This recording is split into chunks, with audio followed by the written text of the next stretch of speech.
Perkenalkan, nama saya Nika Agustina Pratiwi dari Universitas UNW, Prodi S1 Kebidanan Transfer Reguler, kelas B. Selamat siang, Bu Bidan. Selamat siang, Ibu. Silakan duduk, Bu. Oh, ya. Terima kasih, Bu. Ya, silakan duduk, Bu. Silakan masuk. Ada yang bisa saya bantu, Bu? Iya, Bu. Saya mual-mual nih, Bu. Ya. Kayaknya tuh hamil saya, Bu. Oh iya. Sebelumnya perkenalkan ya, Bu. Nama saya Bidan Nika. Dengan Ibu siapa? Santi, Bu. Oh, Ibu Santi. Iya. Mualnya ini, Bu, sebelumnya sudah tahu belum kalau Ibu ini hamil? Telat sih, Bu. Belum ada. Kemarin sempat tes pack. Sudah positif tes pack? Iya. Oh iya. Jadi, Bu, sebelumnya Ibu sudah tahu belum kalau seumpamanya pada hamil itu ada yang namanya hiperemesis gravidarum atau mual muntah pada kehamilan? Iya, mual muntah. Tapi nggak kayak gini banget, nah, Bu. Ini lemas banget ya, Bu, ya? Iya, Bu. Setiap makan pasti aja mual lagi, Bu. Oh iya, Bu, ini saya akan menjelaskan, Bu, ya, tentang mual muntah pada ibu hamil. Jadi, Bu, hiperemesis gravidarum itu adalah mual muntah yang terjadi pada ibu hamil ya, Bu, ya. Biasanya itu terjadi dari mulai fase yang sedang sampai yang berat ya, Bu, ya. Biasanya yang berat tuh sampai mengganggu aktivitas ibu sehari-hari ya. Iya. Jadi penyebabnya itu banyak, Bu. Ada biasanya tuh pada hamil anak pertama, bisa juga, Bu, karena hamil kembar ya, Bu, ya. Nah, bisa juga karena psikologis ibu. Jadi psikologis ibu ini kalau oh saya hamil, oh berarti saya habis ini mual muntah gitu ya, Bu, ya. Udah tahu hamil jadinya mual muntah gitu ya, Bu Bidan. Iya, biasanya ada yang begitu, Bu. Biasanya seperti itu kali ya, Bu Bidan. Iya, bisa juga karena hormon. Nah, kalau semakin mual itu biasanya hormon kehamilannya semakin bagus, Bu. Berarti anaknya ibu nanti dalam kandungan kuat. Iya. Jadi, Bu, terjadinya muntah itu suatu cara di mana saluran cerna bagian atas membuang isinya, ya, rangsangan atau tegangan yang berlebihan pada usus. Ya, Bu, ya. Muntah merupakan refleks terintegrasi dan kompleks terdiri dari 3 komponen utama, yaitu dektor muntah, mekanis integratif, dan efektor yang bersifat otonom somatik. Ya, Bu, ya. Makanya jadi kalau seumpamanya di ususnya ibu itu sudah penuh, makanya dia akan secara otomatis mengeluarkan muntahnya itu. Ya. Iya. Hiperemesis gravidarum ini yang mual muntah ini, Bu. Nah, ini menyebabkan cadangan karbohidrat sama lemak habis terpakai untuk keperluan energi. Iya, jadinya kalau ibu makan itu makanya cepat lapar. Makanya diharuskan makan sedikit tapi sering. Iya, makanya kalau sebelumnya ini, Bu, muntahnya lebih sering. Nah, berarti ibu itu cadangan makanan sama lemaknya itu dia otomatis berkurang, makanya cepat lapar. Iya. Nah, kemudian, Bu, kekurangan cairan juga. Jadi makanya ibunya ini harus makan sedikit tapi sering, sama minum juga sedikit tapi sering. Nah, makanan ini boleh makanannya nggak boleh yang kayak berlemak gitu ya, Bu, ya, karena nanti memicu untuk rasa mual lagi. Iya. Jadi, Bu, hiperemesis gravidarum ini ada 3 tingkatan. Yang pertama itu tingkatan ringan, yang kedua tingkatan sedang, sama yang ketiga itu tingkatan berat.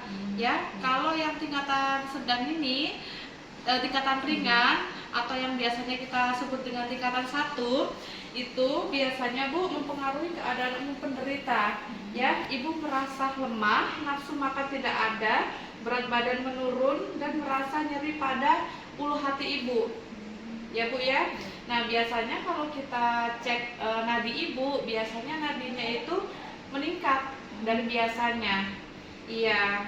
Kemudian turgor kulitnya ibu ini menurun. Ya. Jadi Bu, yang kedua ya, yang tingkatan sedang. Nah, biasanya itu penderita tampak lebih lemas daripada yang pertama. Nah, turgor kulit itu lebih menurun daripada yang pertama. Ya, kemudian lidah tampak kering. Kemudian kalau kita ukur nadinya itu biasanya dalam dan agak cepat. Terus kalau kita tensi, biasanya tensinya agak turun daripada yang biasanya.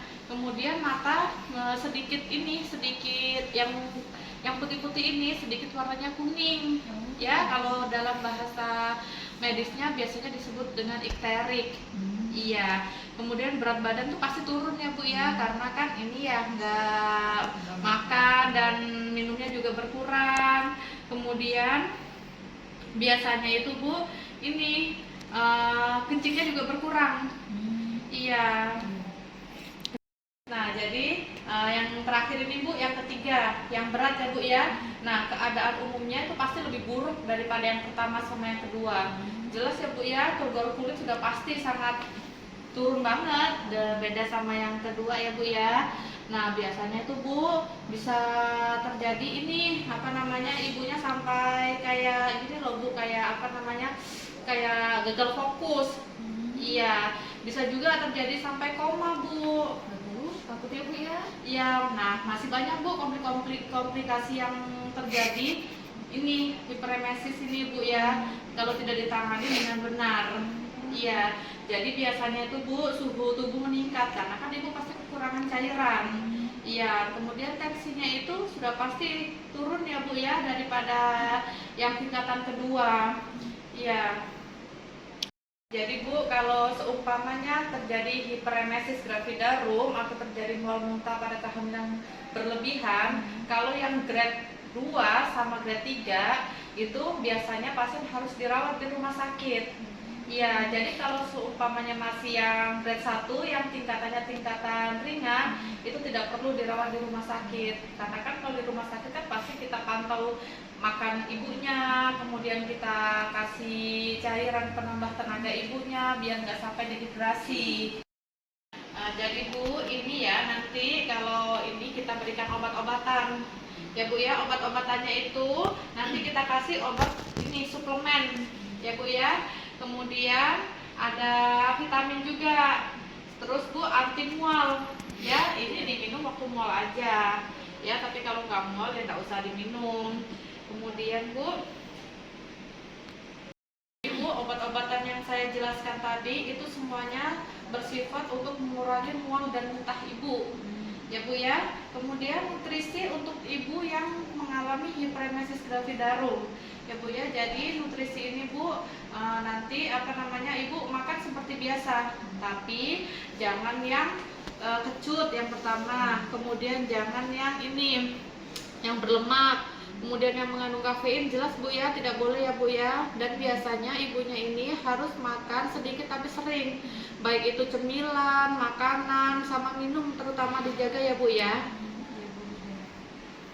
Jadi Bu, kalau seumpamanya yang tadi saya jelaskan, yang derajat 2 sama derajat 3 itu kan pasti harus dirawat Bu. Jadi biasanya itu Bu, pasien ditempatkan di ruangan yang tenang ya.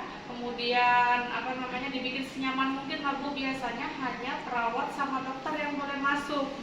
Iya, jadi makanan, minuman, sama cairan infus itu semua kita hitung dan kita catat biasanya berapa yang masuk yang bisa dimakan sama ibu dan yang nggak bisa berapa, itu semua ada pencatatannya ya Bu ya.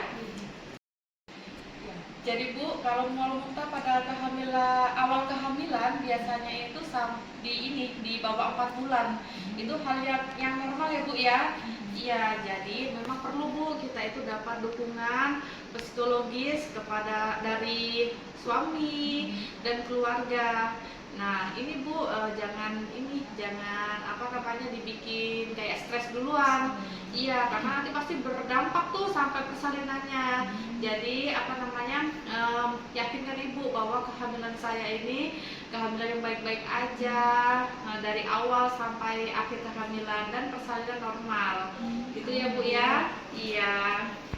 Demikian Bu, ini penjelasan dari saya. Nah, ini apakah Ibu sudah memahami yang saya jelaskan tadi, Bu? Ya, alhamdulillah Bu Bidan, terima kasih banyak atas penjelasannya Bu Bidan, saya paham. Mudah-mudahan saya nggak sampai yang tadi Bu ya, sampai tadi sampai dirawat. Saya Bu kalau diinfus Bu. Iya, moga-moga ya Bu ya, nggak sampai yang seperti itu. Ya, jadi Bu, ini boleh minta tolong dijelaskan ulang ke saya ya Bu ya, apakah Ibu sudah memahami apa belum? Ya, yang saya ini Bu, jadi yang muntah-muntah itu kan ada tingkatannya Bu ya, 1, Iya. 2, 3, yang ringan, sedang, sampai berat ya Bu ya. Iya. Yang ringan itu ada mual muntah, kemudian yang kedua itu muntah-muntahnya lebih sering ya Bu ya. Iya. Nah, yang ketiga malah bisa sampai koma itu tadi Bu ya. Iya. Takut saya Bu. Iya. Nah, moga-moga Bu ya nggak sampai seperti itu. Jadi harus dijaga nutrisi yang Ibu konsumsi. Ya, nggak apa-apa sudah Bu, ini makan sedikit tapi sering, tetapi ditahan-tahan aja lah dulu Iya. Bu. Iya Bu. Ya. Iya. Oh ya, ini sudah dapat Bu kuping apa belum Bu? Belum dapat Ibu. Belum dapat ya Bu ya. Nah, ini Bu, nah ini ada buku kuping. Nah, di buku kuping ini semua ada penjelasannya, ya. Nah, ada yang tanda-tanda bahaya ibu hamil, kemudian ini porsi makan dan minum ibu hamil untuk kebutuhan sehari-hari. Nanti semua dibaca aja di sini. Oh iya Bu. Ya Bu ya.